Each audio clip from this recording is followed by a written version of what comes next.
What's up, yo, mga pageant fans? Carl Loyola again. Welcome to the Pageant Passion Podcast, Grounding Conversations. This is your ultimate podcast for all things pageant. Siyempre pa si TikTok Pageant Guru, Carl Loyola. And I'm your TikTok Pageant Guru, TikTok Pageant Guru, TikTok Pageant Guru, Carl Loyola.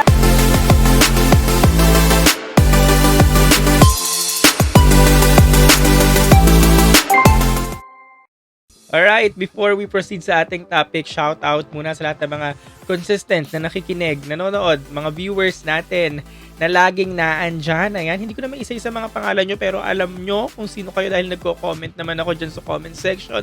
So shout out at maraming salamat sa inyo. So huwag na tayo magpatumpik-tumpik pa. Dumiretso na tayo sa topic. In this video, we will be talking about sino nga ba ang sa tingin natin mahigpit na mga kalaban ng ating pambato na si Atisa Manalo para sa 2025 Miss Universe pageant. At sino nga ba mga kinoconsidered na front runners ngayon pa lang? Ayan ang iisa-isahin natin mamaya. Pero bago nga iyon, aware naman tayo sa nangyari sa bansang Thailand, ang pagpanaw nga ng kanilang Queen Mother or si Queen Sirikit na dahil nga dyan, isang taon magluluksa ang bansa at dahil nga sa pagluluksang ito, makakaapekto nga ito sa darating na Miss Universe pageant kung saan nabago ang ilang mga activities na naset na at magkakaroon ng mga restrictions sa mga darating na aktibidades ng Patimpalak. So during this time nga, public celebrations, concerts, festive events at kung ano pa masayang mga activities ay traditionally isususpend nga or mapopostpone. So dahil nga gaganapin sa Bangkok ang Miss Universe pageant, so lahat ay nag-wonder kung ano nga ba mangyayari next month. Paano nga ba magto-tone down ng pageant? Paano nga ba ang programming, staging, tsaka yung mga changes sa mga schedules and activities? Paano nga ba mangyayari yon? And how does it affect our very own Atisa Manalo who's stepping down na sa Miss Universe stage after 18 years? 3 attempts with this one dream. Madalas, lalo na nitong recently sa kanyang send-off, pinupukol nga kay Atisa Manalo ay ang kanyang styling. Pero dahil nga sa nangyari, talagang may pagbabago talaga magaganap sa kanyang styling dahil nito nga, ine-expect na si Atisa Manalo magsusuot talaga ng mga tone deaf or mga dark or siguro mga black colors sa pagdating niya sa bansang Thailand o siguro sa buong duration ng activities, ganun mga colors na lang maglalaro yung kanyang mga susutin. So, syempre, yari na yan eh. Now, nakahanda na yung mga susuotin ni Atisa. Yung press con nga, binanggit niya na lahat okay na. Mga final touches na lang. Konting photoshoots na nga lang dun sa mga damit na kanyang susuotin. So, lahat naka-impake na, nakabalot na. Pero dahil nga sa nangyari, malamang may mga changes talaga na magaganap dun sa mga susuotin niya. Kasi nga, dahil nga 1 year na magmumorn ang bansang Thailand, so in-expect din na makikiisa rin, makikisimpatya din ang mga delegates sa Miss Universe. So, pag nandun ka na sa mismong pageant, hindi naman siguro maganda na magsuot ka ng mga loud na colors, diba? So, baka may mga changes na magaganap sa mga fits niya every day sa darating na pageant. So, this coming November 2, Sunday, ang departure ni Atisa Manalo papuntang Bangkok. And malamang may nakaset na din talaga dapat na OOTD sa kanya. Eh, kung loud yung color noon, baka, ito na nga, baka na problema na nga ang team nila, baka pinalitan na nga ito ng mga tone deaf or dark color. So, ayun, baka paglapag niya sa bansang Thailand sa November 2, baka makita natin siya on a darker color fit. So, let's see. So yeah, this moment nga was meant to be her grand breakthrough, but now it's unfolding under the shadow of a national grief. So malalaman nga natin yan kung ano pa nga ba or paano nga ba makaka-apekto itong recent na nangyari sa Thailand sa kanyang candidacy. Pero syempre malakas pa rin naman talaga si Atisa Manalo, na nandyan pa rin siya, hindi natin makakaikila na nandyan pa rin siya, pero hindi rin natin makikakaila mga kalaban niya, and currently ito lang nga ang daming mga pangalan na nagsusulputan ang mga sinasabing mga frontrunners in this edition. So sino-sino nga ba sila? Umpisahan na natin yan kay Argentina.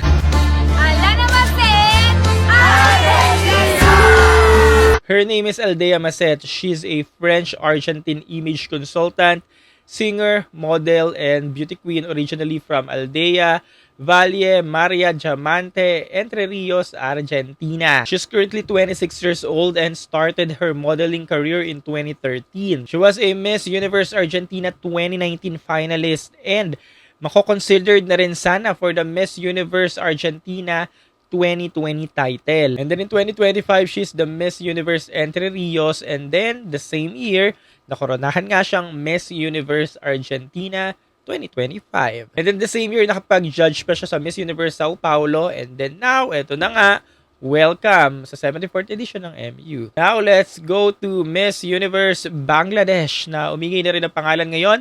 Her name is Tanya Zamia Metlia. The Miss Universe Bangladesh 2025 is Tanya.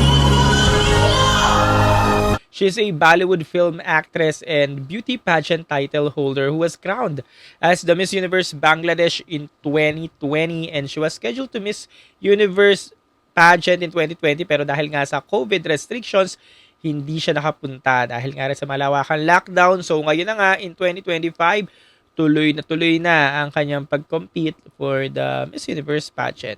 So currently, she's a Bollywood actress. Yeah, Miss Universe Bangladesh, Best International Female Model sa Paris Fashion Week in 2022 at BIFA Awardee in 2023.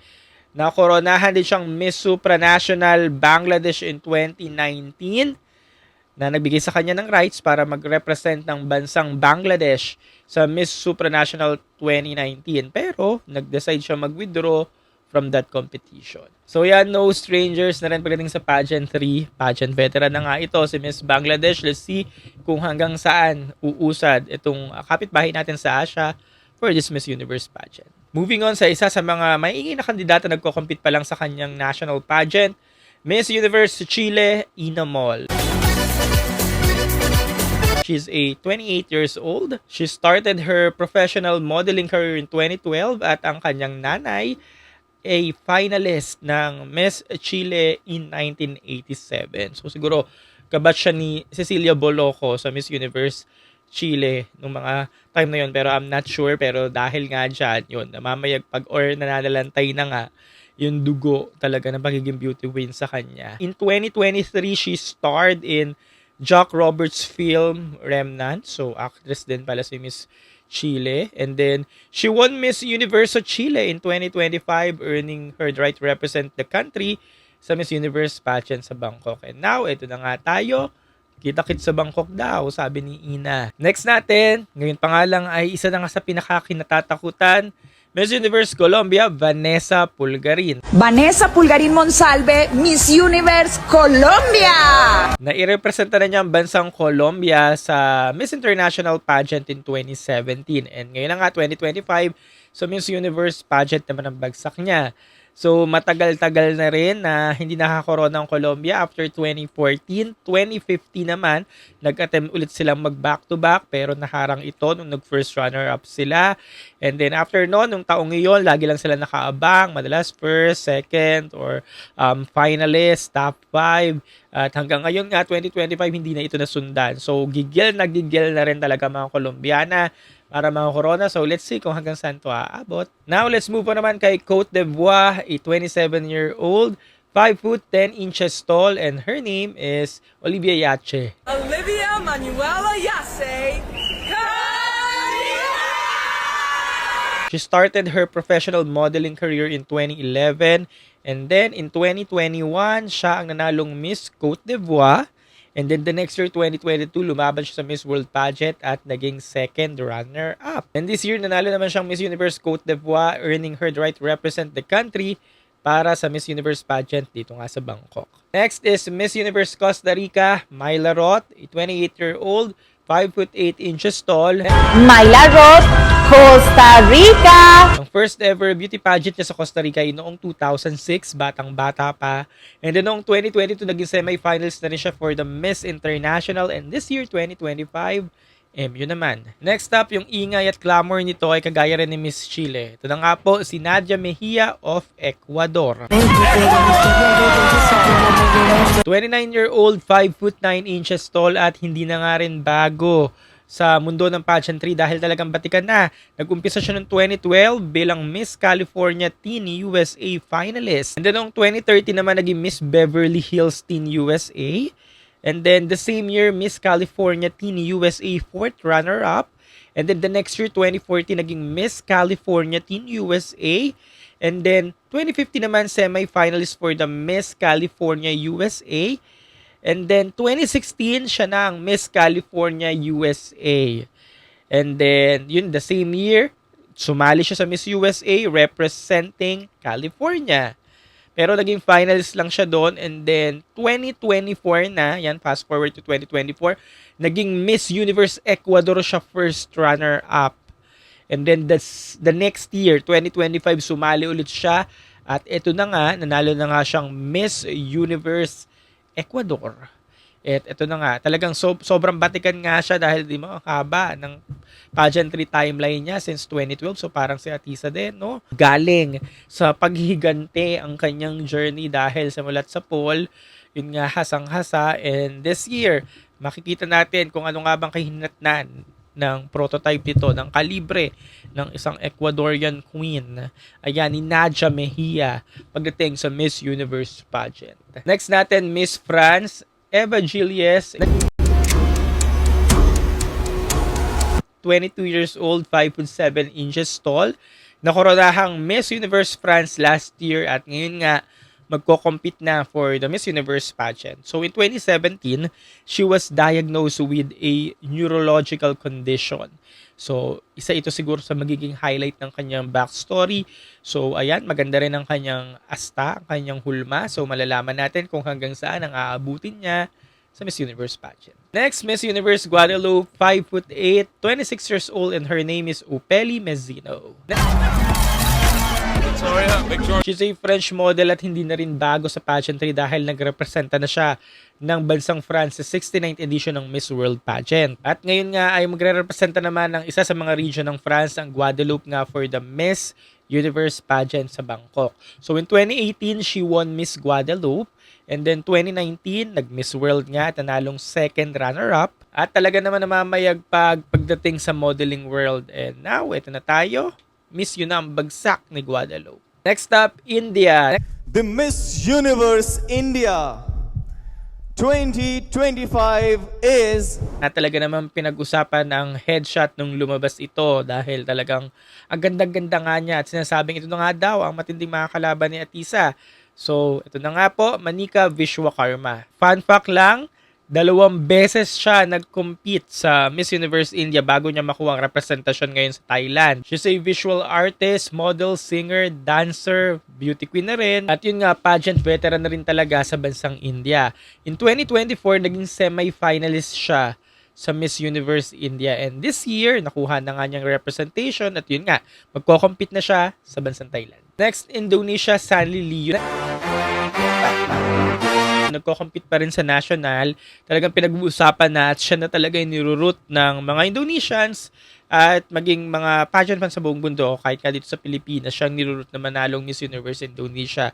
So, hindi lang siya beauty queen, she is also a successful entrepreneur and a content creator. She has been active various business, including fashion, beauty, and real estate. And as a significant presence on social media, particularly her Instagram account na known nga for sharing contents that inspires and educates her followers on personal development, financial literacy, and health and lifestyle. Yup, kasindak-sindak nga rin, and sa ngayon, 2 Asians na nga nagmamanage ng Miss Universe organization. So sa tingin nyo, may time na ba or may chance na ba ngayon ng Indonesia para manalo ng Miss U Crown? Next, coming from a reality show, at ayun na nga, coming na din sa paghihiganti din.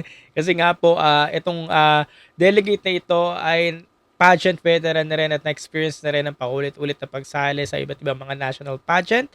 So, ayan, wearing the sash of Latina, first ever representative ng Latina region or Latin region for the Miss Universe pageant. So, her name is Yamilex Hernandez. So, nagkumpita siya sa Miss Republica Dominicana or Miss Universe Dominican Republic or Miss Dominican Republic twice. And she represented the Dominican Republic in the 61st edition of the Miss International. And now, Latino community naman. In 2021, she was the Miss Republica Dominicana. And then in 2023, Miss International Dominican Republic naman, the same year. In-earn niya nga ang rights para i-represent ang Dominican Republic for the Miss International, kung saan naging semi-finalist siya doon. And then ngayon, 2025, Latina or Latino community naman ang kanyang sash. So let's see kung may space ba itong unusual sash or debut ng Latina community or Latina sash for the Miss Universe pageant na gaganapin nga sa Bangkok.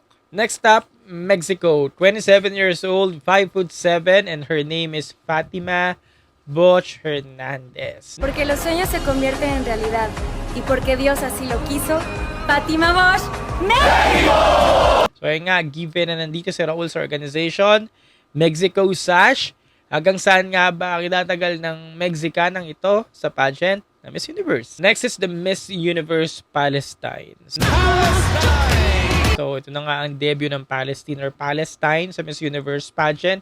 And this year, the country will represented by Nadine Ayub. Pero hindi na nga rin bago sa mundo ng pageantry dahil na-representa na niya ang Palestine sa Miss Earth pageant noong 2022 kung saan nakuha niya ang elemental crown na water. And syempre marami nga rin siyang pinaglalaban. Currently 30 years old. Tingnan natin kung hanggang sa tatagal ang kanyang kalibre sa Bangkok. Next, ang katabi ng ating bansa from the P Group, Peru. Ito na nga po si Carla Bakigalupu. So, siya ang magre-representa ng bansang Peru for the 2025 edition. She's a model, actress, and a producer. Meron din siyang strong background in both art and social service. So, matindi rin ang pinaglalaban, well-rounded, at nakita nyo na rin ang karisma, ang kalibre niya.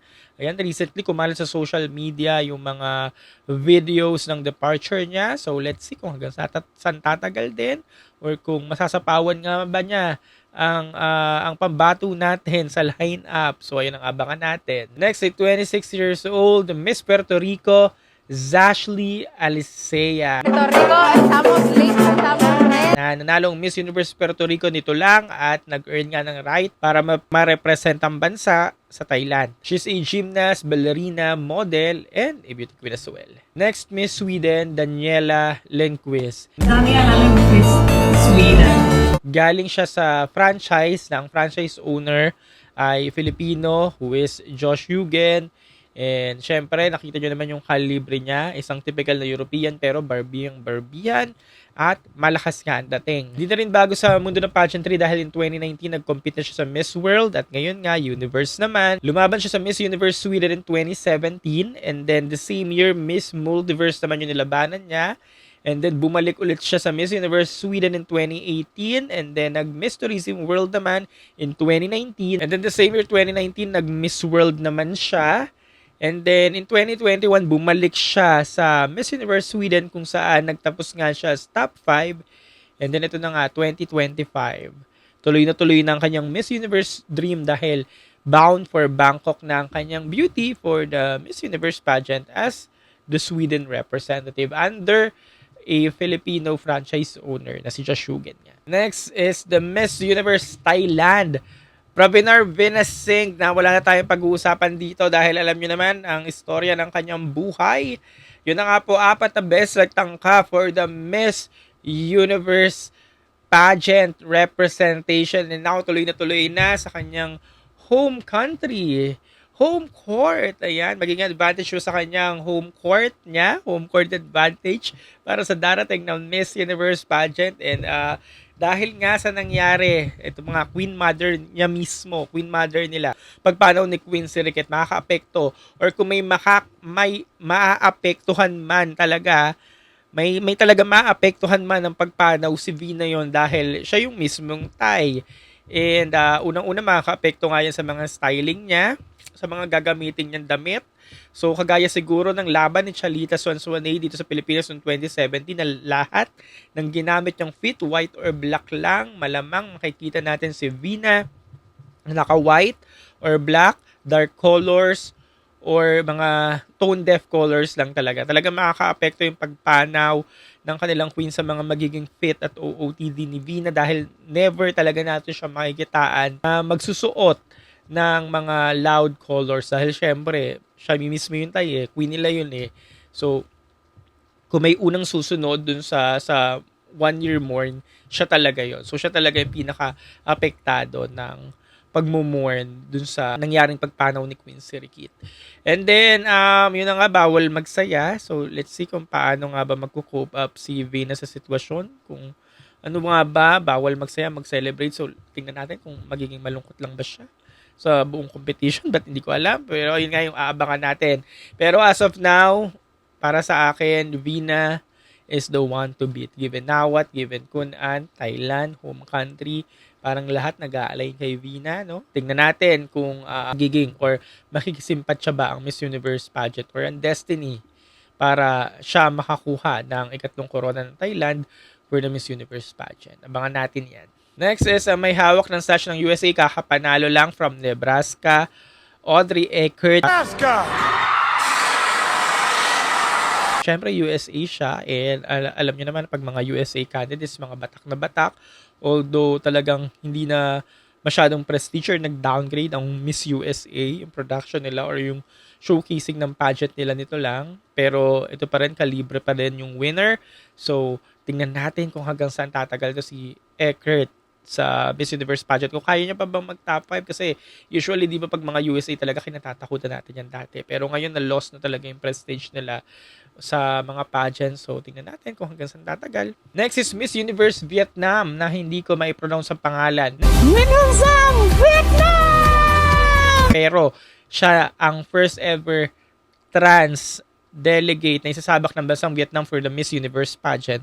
Opo, hindi po kayo na mamali ng pandidag, trans po siya. At ayun nga po, sa dami-dami na nag-compete sa Miss Universe Vietnam last time. So, siya nga po ang napili para magrepresenta ng bansa for the Miss Universe pageant. Actually, sikat na rin siya. She's a celebrity singer and reality TV star across Asia. And now, the first ever first trans woman from Asia na magko-compete sa Miss Universe pageant. So, syempre, maingay ito. Maingay ang magiging candidacy niya, yung glamour, yung clout. So, magiging isa talaga siya sa kaabang-abang this season. And finally, Venezuela is Venezuela. At ito na nga po ang kanilang delegate, Stephanie Abasali. 25-year-old, 5'9", previously represented the country sa Miss Tourism World. Hindi na nga rin bago sa mundo ng pageantry, ay pageant veteran na dahil noong 2023 naging Miss Turismo Bolivar siya. The same year, Miss Turismo Venezuela naman. Same year ulit, Miss Tourism World. And then in 2024, last year lang naging Miss Venezuela World finalist. At last year din, 2024, naging Miss Universe Venezuela and now earning the right to represent the country para sa Miss Universe pageant sa Thailand. At ngayon pangalan yung kinatatakutan na dahil nga bukod sa siya ang sash bearer ng Venezuela na talaga namang kinatatakutan in pageantry world. Hindi lang yun dahil talagang statuesque, physically fit talaga at talagang lakas ng aray. Balating nitong Stephanie. At ito pa nga with a bachelor's degree in economics with a specialization in criminal justice. So yung mga pageant fans, ayan, ilan lang nga yan sa mga pinag-uusapan na at mga sinasabing frontrunners for this season ng Miss Universe at sinasabing mga matinding makakabangga ni Atisa Manalo. So given na nga na ngayon ay nag-aaway-away ang mga pageant fans sa candidacy ni Atisa Manalo sa kanyang status, kung ano nga ba, kung kakayanin niya nga ba ang Miss Universe pageant. So, recently kino-compare pa lang siya kay Vina, pero si Vina pa lang yon. What more pa kaya kung magdatingan na nga itong mga nabanggit natin kanina. So, sino nga ba, or ano nga ba, or hanggang saan nga ba ang kakayanan ni Atisa. So, ayun ang malalaman natin paglapag niya pa lang sa bansang Thailand on November 2. So, November 2, 6 a.m. ata ang departure niya. And then, lilipad na baka hapon na yung arrive niya sa Bangkok. So, let's see kung ano nga ba ang ora ng paglapag niya. Kasi nga, di ba, bawal nga ang celebration sa Bangkok. So let's see kung paano yung reception or kung paano siya tatangkilikin ng mga Thai paglapag niya doon. Kung kagaya ba ng Catriona Fever, yung mangyayari. At syempre maging kaabang-abang siya kasi gawa nga ng OOTD, styling, ganyan yung fit niya. Yun talaga yung sa mga abangan natin ng November 2. So ayun, exciting na. And ayun, tuloy-tuloy na yan. November 3, 4, onwards hanggang November 21. At ito mga nabanggit natin mga queens kanina, yan sila yung mga current frontrunners. Pero as we progress sa pageant, mag-iiba-iba rin naman ito. Hindi lang naman sila yung makikita natin, marami pang iba. Pero sa ngayon, sila yung mga pinag-uusapan at sila yung mga naglilipa na sa mga topics. And gets naman natin kung bakit sila. Kasi nga, strong background, physics, statues, experience, solid. So, lahat talaga nasa kanila. So, what are your thoughts mga pageant fans? Comment below. So, there you go mga pageant fans. Yun lang for this episode. Again, nagla-live pa rin tayo dun sa kabila.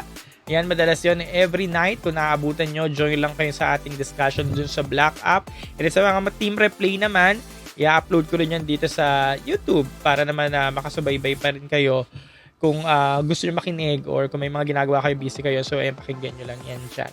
So, maraming salamat ulit sa pakikinig, sa panonood, at sa mga nagko-comment dyan sa comment section na isa-isa ko namang sinasagot. Maraming salamat din po. So, kung may mga questions kayo or suggestions, lagay nyo lang yan sa comment box para mapag-usapan natin yan or mai-topic natin yan sa mga susunod na episode or video na i-upload natin. So, ayan, maging exciting na ang ating November next month.